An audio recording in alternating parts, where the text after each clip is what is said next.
नमस्कार। Science study में आप सभी का स्वागत है। बच्चों, आज हम पाठ 14 के आगे के प्रश्नों के उत्तर हल करेंगे। तो अगला प्रश्न है, जीवाश्म ईंधन जलाने पर उत्पन्न प्रदूषण या होने वाली हानियों को लिखिए।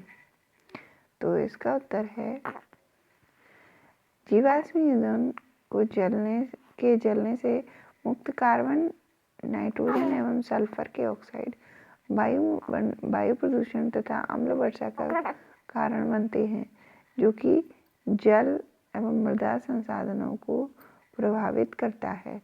दूसरा पॉइंट है, उत्पन्न कार्बन डाइऑक्साइड ग्रीन हाउस प्रभाव को उत्पन्न करती है, जिससे धरती पर अत्यधिक गर्मी हो जाती है। अगला प्रश्न है, जीवाश्म ईंधन से उत्पन्न प्रदूषण को कम करने के उपाय लिखिए। तो इसका उत्तर होगा, पहला पॉइंट, दहन प्रक्रम की दक्षता में वृद्धि कर। दूसरा है, विविध तकनीकों का प्रयोग कर दहन के फलस्वरूप उत्पन्न गैसों के वातावरण में पलायन को कम करना। अगला प्रश्न है, तापीय विद्युत संयंत्र क्या है? तो इसका उत्तर है, जीवाश्म ईंधन को जलाकर तापीय ऊर्जा घरों में ताप विद्युत उत्पन्न की जाती है। दूसरा है, तापीय विद्युत संयंत्र कोयले तथा तेल के क्षेत्रों के निकट स्थापित किए जाते हैं, जिससे परिवहन पर होने वाले व्यय को कम कर सकें। अगला है, कोयले तथा पेट्रोलियम की अपेक्षा विद्युत संचरण अधिक दक्ष होता है। अगला प्रश्न है, विद्युत संयंत्र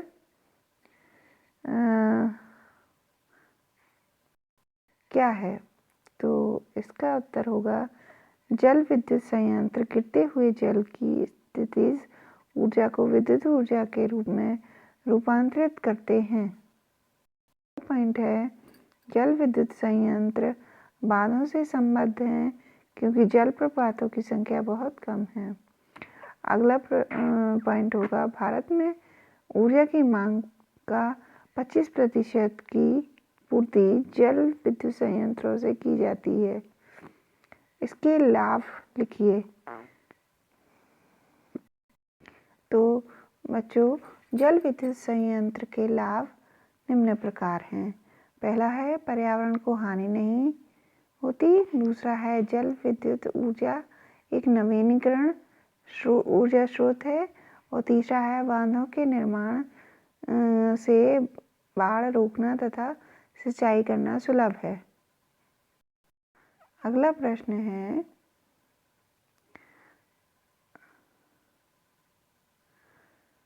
जल विद्युत संयंत्र से होने वाली हानियाँ बताइए या हानियों को लिखिए। तो इसमें पहले नंबर की हानि है, बांधों के निर्माण से कृषि योग्य भूमि तथा मानव आवास डूबने के कारण नष्ट हो जाते हैं। दूसरा है, पारिस्थितिक तंत्र नष्ट हो जाते हैं। तीसरा है, पेड़ पौधों, वनस्पति तथा जल में डूबने से अवायवीय परिस्थितियों में सड़ने से मीथेन गैस उत्पन्न होना, जो कि ग्रीन हाउस गैस है।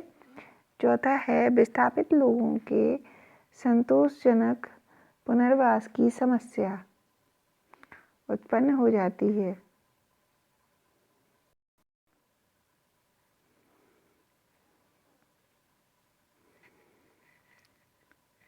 अगला प्रश्न है, ऊर्जा के पारंपरिक स्रोतों के उपयोग के लिए प्रौद्योगिकी सुधार किस प्रकार के हो सकते हैं?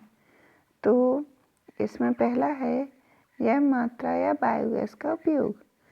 कृषि व जंतु अपशिष्ट जिन्हें ईंधन के रूप में उपयोग किया जा सकता है, जैसे लकड़ी, गोबर, सूखे तने, पत्ते आदि।